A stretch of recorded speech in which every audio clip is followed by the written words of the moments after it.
Onion cut பண்ணி வச்சுருக்கேன், தக்காளி கட் பண்ணி வச்சுருக்கேன், கருவேப்பிலை கொஞ்சம் எடுத்து வச்சுருக்கேன். நம்ம இன்றைக்கி முட்டை குழம்பு வைக்கிறது எப்படின்னு செய்ய பார்க்கலாம் வாங்க. கடுகு, கடலைப்பருப்பு, ஜீரகம், சோம்பு சிறிது, லவங்கம் 2, பட்டை 2, பிரிஞ்சி இலை 1 எடுத்து வச்சுருக்கேன். தாளிக்கிறதுக்கு தேவையான பொருள் இஞ்சி பூண்டு பேஸ்ட்டு அரைச்சி வச்சுருக்கேன். இப்போ அரைக்கிறதுக்கு தேவையான தேங்காய் சேர்த்துக்கலாம் மிக்ஸி ஜாரில். அது கூடவே 2 பூண்டு பல் போட்டுக்கலாம். இது கூடவே சோம்பு கொஞ்சம் சேர்த்துக்கலாம். பொட்டுக்கடலை கொஞ்சம் சேர்த்துக்கலாம். இந்த பதத்துக்கு தேங்காய் பொட்டுக்கடலை அரைச்சி எடுத்தாச்சு. ஆயில் சூடாயிருச்சு. இப்போ நம்ம தாளிக்க வேண்டிய பொருளை சேர்த்துக்கலாம்.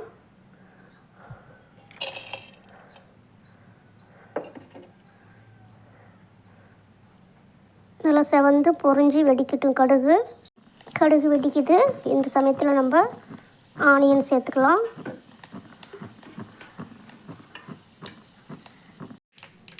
கடுகு வெடிச்சிருச்சு. இந்த சமயத்தில் நம்ம ஆனியன் சேர்த்துக்கலாம்.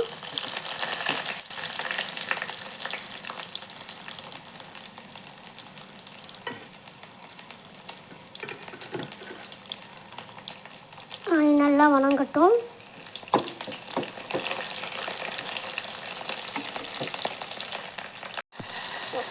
இப்போது தக்காளி வெங்காயம் வணங்குறதுக்கு தேவையான அளவு உப்பு சேர்த்துக்கலாம்.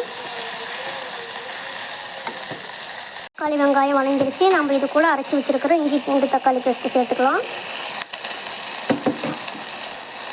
நல்லா பச்சை வாசம் போகிற வரைக்கும் வணங்கி வரட்டும், எண்ணெய் பிரிஞ்சு வரட்டும்.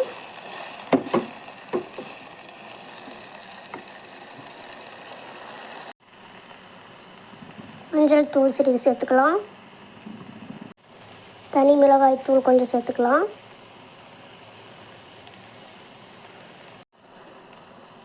குழம்பு மிளகாய் தூள் சிறிது, தனியாத்தூள் ஒரு அரை ஸ்பூன் சேர்த்துக்கலாம். இது கூடவே கரம் மசாலா கொஞ்சம் சேர்த்துக்கலாம். மிளகுத்தூள் சிறிது. எல்லாம் சேர்த்து நல்லா கலந்து கொடுங்க. பச்சை வாசம் போகிற வரைக்கும் வணங்கட்டும்.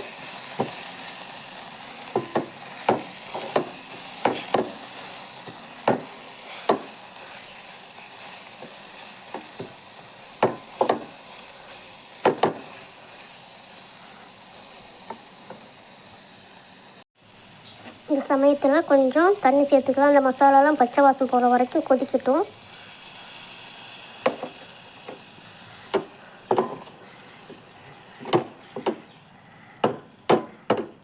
நல்லா கலந்து கொடுங்க.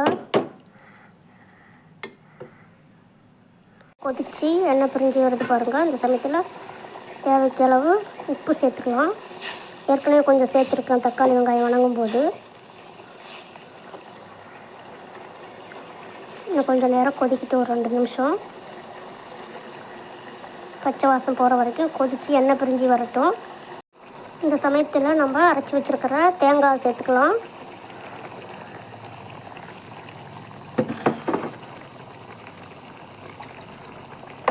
கொஞ்சம் தண்ணி சேர்த்து மிக்ஸி ஜாரை கழுவி இது கூடவே சேர்த்துக்கலாம்.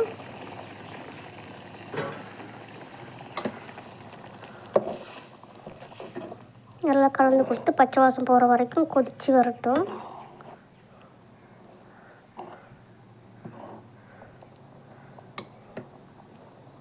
இப்போ நுரை கட்டி கொதித்து வந்துட்டுருக்குது. நல்லா எண்ணெய் பிரிஞ்சு வர வரைக்கும் நல்லா கொதிக்கட்டும். ஒரு 2 நிமிஷம் நம்ம வெயிட் பண்ணுவோம்.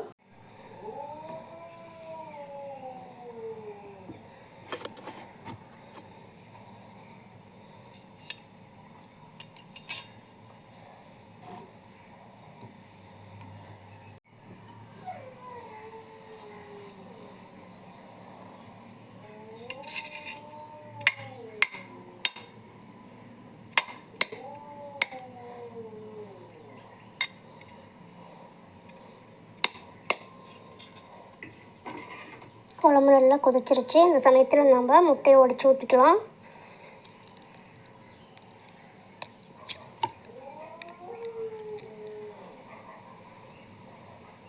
இதுக்கப்புறம் ஒரு 5 நிமிஷம் நல்லா கொதித்து வரட்டும்.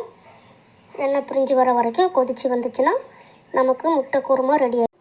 குழம்பு கொதிச்சிட்ருக்குது. முட்டை வெந்து எண்ணெய் பிரிஞ்சு வர வரைக்கும் கொதிச்சிக்கிட்டு இருக்கட்டும். ஒரு 5 நிமிஷம் நல்லா கொதித்து வரட்டும். இப்போ குழம்பு கொதிச்சிட்ருக்கிறதுக்குள்ளே ஆயில் சூடாகிடுச்சு. நம்ம பூரி போட்டுக்கலாம். பூரியும் முட்டை குருமாவும் செய்யலாம். இப்போ திருப்பி போட்டுக்கலாம்.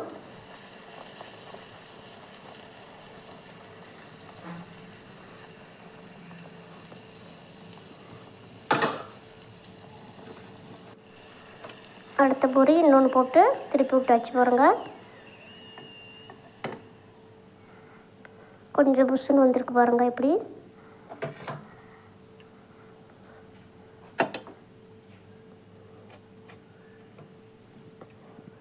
இன்னொரு பூரி போட்டுக்கலாம். மாவு கொஞ்சம் சுருண்டுருச்சு. கொஞ்சம் லைட்டாக ப்ரெஸ் பண்ணி விட்டோம்னா புஷ்ஷுன்னு எழுந்திரிக்கும் பாருங்கள்.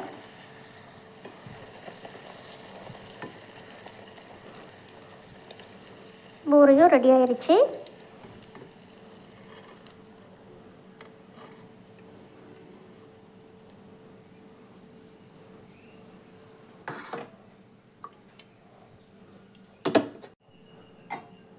குழம்பு நல்லா கொதித்து எண்ணெய் பிரிஞ்சு வந்துருச்சு பாருங்கள். முட்டை குழம்பு ரெடி ஆயிடுச்சு. எப்படி இருக்குன்னு பாருங்கள். முட்டை நல்லா வெந்து வந்துருச்சு. நீங்களும் செஞ்சு பாருங்கள், சாப்பிட்டு பாருங்கள்.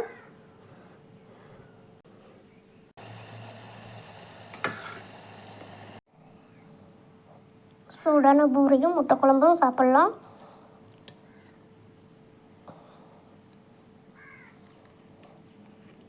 நீங்களும் செஞ்சு பாருங்கள், சாப்பிட்டு பாருங்கள். லைக் பண்ணுங்கள், ஷேர் பண்ணுங்கள், கமெண்ட் பண்ணுங்கள், சப்ஸ்கிரைப் பண்ணுங்கள். Thank you to all.